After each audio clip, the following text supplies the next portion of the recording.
Sports, a place where many athletes find success. This is likely the final play that matters. End zone wide open. What a night for Mike Williams. But where there's a winner, there has to be a loser. He came a long way. You hear me? Come here, I love you, bro. Real. It's one thing to watch the game, but another to analyze it. Let's talk about the numbers. You ready?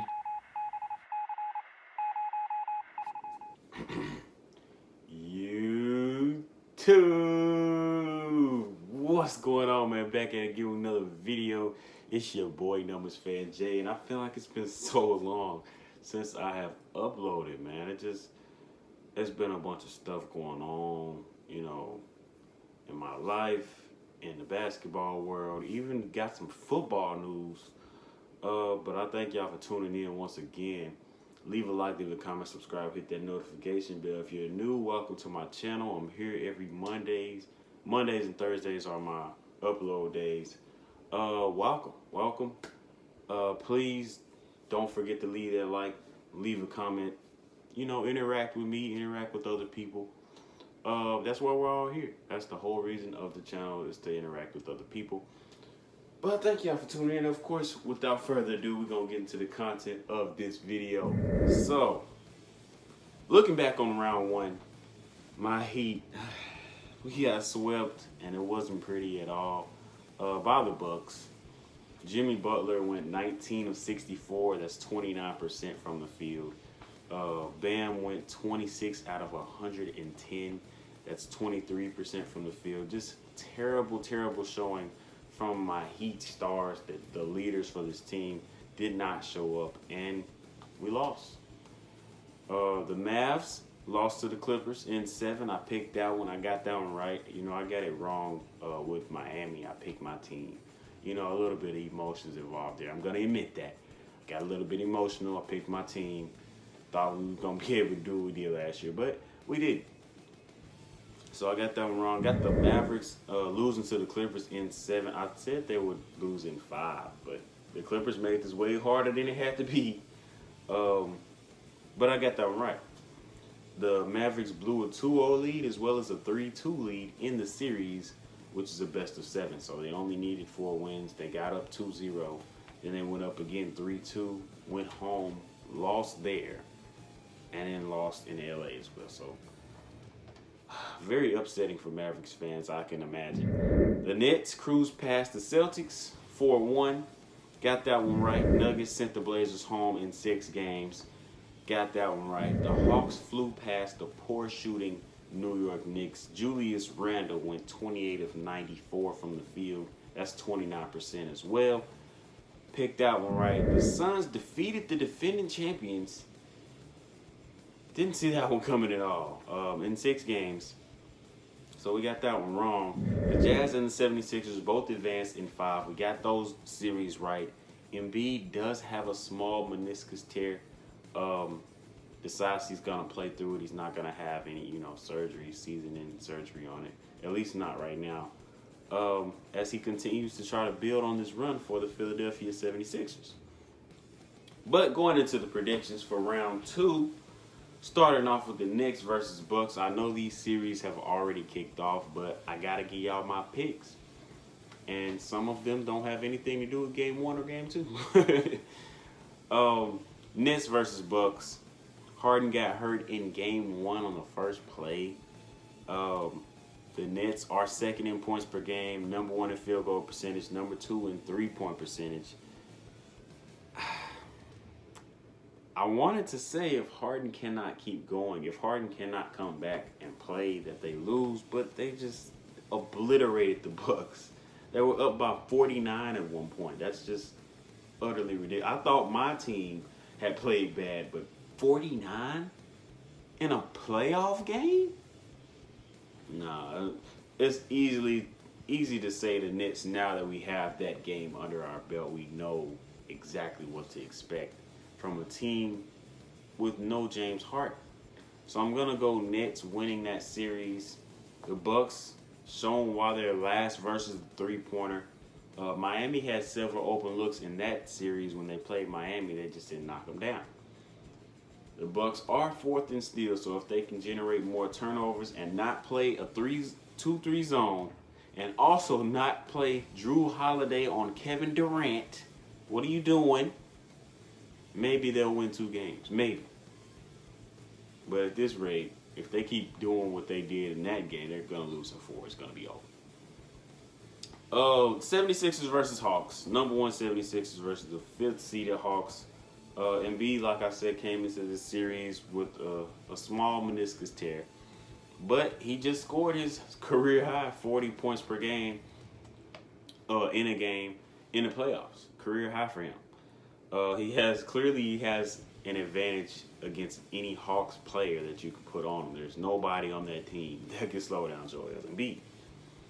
The Sixers are 6th in points allowed, 4th in opponent field goal percentage, 2nd in forced turnovers, 20th in free throw percentage, and number 1 team in steals. As you can see, this defense is locked down. On the other side, the Hawks, like we talked about in the first round, 5th in free throw percentage, 4th in free throws attempted.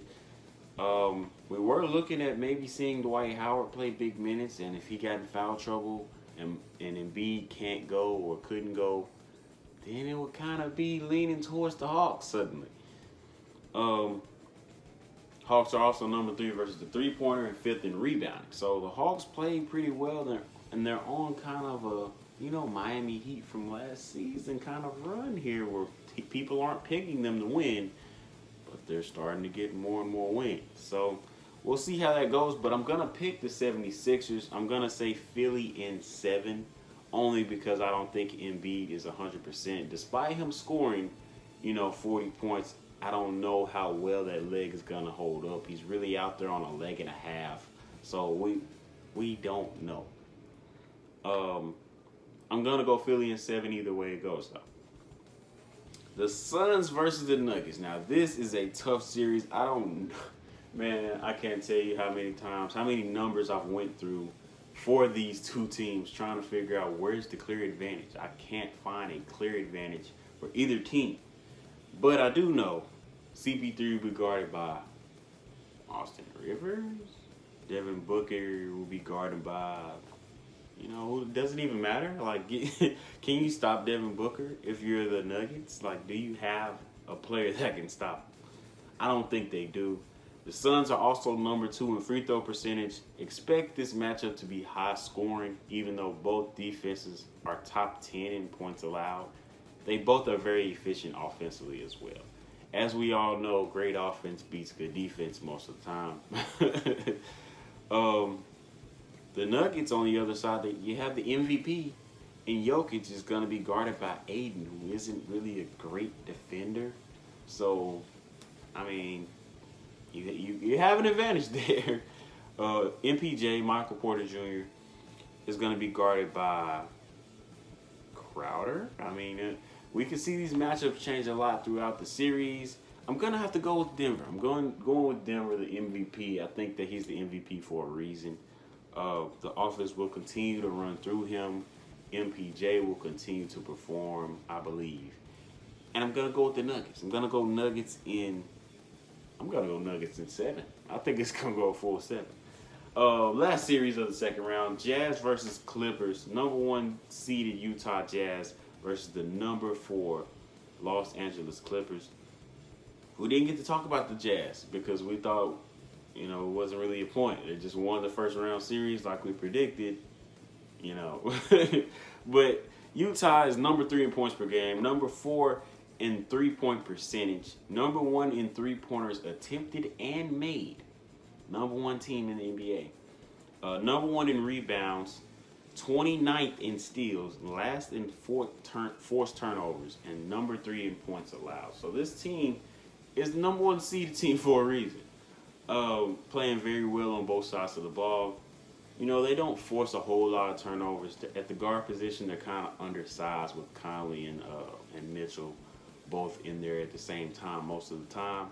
But, like I said, they're still number 3 in points allowed. The lateral quickness of Conley and Mitchell does help out. It helps get to contest a lot faster. If you want to play zone, they can play zone. If you want to play man, they can play man. looking at the Clippers side, number 1 in free throw percentage. Don't want to foul this team at all. They are also number 4 in points allowed. We know what that defense is capable of doing when they're locked in. This team is also number 1 team in three-point percentage. So they are both great at shooting threes. They don't foul a whole lot. So we got to see games like the first game where it's high-paced. It's not a lot of ball stoppage. It's not a lot of whole lot of turnovers. It's a lot of shooting though. A lot of shooting. Both teams are very confident in their shooters, and they will continue to shoot the ball throughout the series. So I'm gonna go with the Utah Jazz to win this series. I think the Jazz can win this in 6 games. The number 1 in rebounding is huge, and I think we saw that in game 1. We did see them get a few key clutch rebounds on the offensive side as well. So just continue to look for Utah to stay rolling. I think the Clippers, well, I know the Clippers. The Clippers will fight because they fought last series. They will fight in this series just like any other series. Kawhi Leonard is still playing at a high level. If he can get Paul George to, get his stuff together, because Paul George played terrible yet again last night. If he can get Paul George to step his game up, this is going to be a great, great series. I'm going to go with Utah to proceed to the Western Conference Finals. Thank y'all for watching, man. Leave a like, leave a comment. Subscribe, hit that notification bell for your boy. My birthday is coming up again, June 21st. May drop a video that day, pre-recorded, of course. That's it. Leave a like, leave a comment, subscribe, hit that notification bell. If you're new, thank you for your view. I appreciate you. It's your boy Jay. We out of here.